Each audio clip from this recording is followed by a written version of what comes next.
일본에서의 워킹홀리데이, 돈을 벌러 갔다가 오히려 빚만 늘어나게 되는 경우가 많습니다. 한 달에 100만 원을 벌어도 손에 남는 돈은 0원일 수도 있습니다. 워킹홀리데이로 돈을 모으겠다는 꿈, 과연 현실일까요? 일본어도 서툰데 일자리를 쉽게 구할 수 있을까요? 주 5일 근무는 왜 이렇게 어려운 걸까요? 생활비는 왜 생각보다 많이 드는 걸까요? 워킹홀리데이로 일본에서 돈도 벌고 일본 생활도 제대로 즐길 수 있는 방법은 무엇일까요? 지금부터 도쿄 생활비, 아르바이트 시급 꿀팁, 방 구하는 법, 부업까지 일본에서의 워킹홀리데이의 현실과 생존 전략을 하나하나 살펴보겠습니다. 일본은 현재 30개국과 워킹홀리데이 협정을 맺고 있으며 한국은 1999년부터 참여하고 있습니다. 한국인에게는 연간 최대 1만 개의 비자가 발급되며 매년 약 1만 5천 명 이상의 외국인이 일본에서 워킹홀리데이를 경험하고 있습니다. 이 중 한국인이 차지하는 비율은 약 40%로 가장 많습니다. 남성 참가자는 약 55%, 여성은 약 45% 정도입니다. 하지만 일본에서 일자리를 구하는 건 생각보다 쉽지 않습니다. 일본의 아르바이트는 대부분 시프트제로 운영되기 때문에 주 5일 근무를 안정적으로 확보하기가 어려운 경우가 많습니다. 특히 일본어가 서툴거나 일 경험이 없는 워홀러는 초반에 많은 시프트를 배정받지 못할 가능성이 큽니다. 따라서 시간 약속을 잘 지키고 일본어 실력을 꾸준히 쌓아 신뢰를 얻는 것이 중요합니다. 도쿄 같은 대도시에서는 경쟁이 더욱 치열합니다. 일본어가 능숙한 유학생이나 경력 있는 사람들에게 시프트가 먼저 배정되기 때문에 처음부터 주 5일 근무를 기대하는 것은 현실적으로 어렵습니다. 그럼 일본에서 워홀러들이 많이 하는 아르바이트는 어떤 것들이 있을까요? 첫 번째는 카페 직원입니다. 시급은 1200엔에서 1400엔 정도로 커피를 만들고 서빙을 하며 일본어 회화도 자연스럽게 연습할 수 있습니다. 젊은 일본인들과 어울리며 일본 문화를 배울 수 있는 환경이기도 합니다.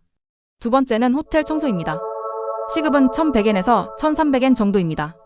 일본어가 서툴러도 일할 수 있는 직종으로 아침에 시작해 오후 2, 3시쯤 끝나기 때문에 저녁에 다른 일을 병행할 수도 있습니다. 세 번째는 이자카야 서빙입니다. 시급은 1300엔에서 1500엔 정도로 저녁 시간대에 시급이 더 높습니다.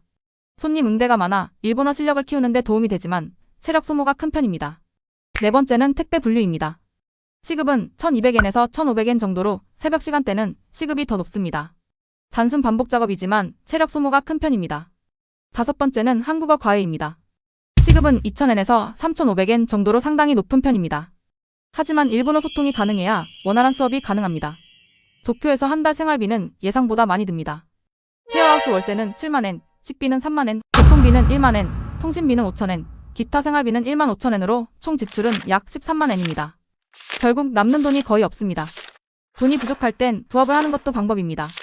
한국어 과외는 시간 조정이 자유롭고 시급이 높습니다. 일본 제품 구매 대행은 적은 자본으로 시작할 수 있으며 프리랜서 번역은 일본어와 한국어를 잘하면 추가 수입을 얻을 수 있는 좋은 방법입니다. 일본 생활을 단순히 돈을 벌기 위한 시간으로만 생각하지 않는 것도 중요합니다. 아사쿠사에서 전통 신사를 둘러보고 하라주쿠에서 최신 패션을 구경하거나 온천에서 피로를 푸는 것도 일본에서만 느낄 수 있는 경험입니다. 방을 구할 때는 도심보다 외곽 지역이 더 저렴합니다. 신주쿠, 시부야 같은 도심은 월세가 비싸고 방이 좁지만 오지아나 니시카사이 같은 외곽 지역은 월세가 저렴하고 방이 넓은 편입니다. 방 계약 시 보증금, 관리비, 중개 수수료 등 추가 비용을 꼼꼼히 확인하는 것이 중요합니다. 일본어가 서툴다면 한국어로 운영되는 부동산 사이트를 통해 계약 조건을 확인하는 것도 좋은 방법입니다. 일본에서의 워킹홀리데이는 돈을 모으기는 어렵지만 일본어 실력을 키우고 현지 문화를 배우며 소중한 인맥을 쌓을 수 있는 기회이기도 합니다. 여러분은 어떻게 생각하시나요? 워킹홀리데이로 일본에서 돈을 벌면서도 즐거운 생활을 할 수 있는 방법 무엇이 있을까요? 댓글로 의견을 남겨주세요.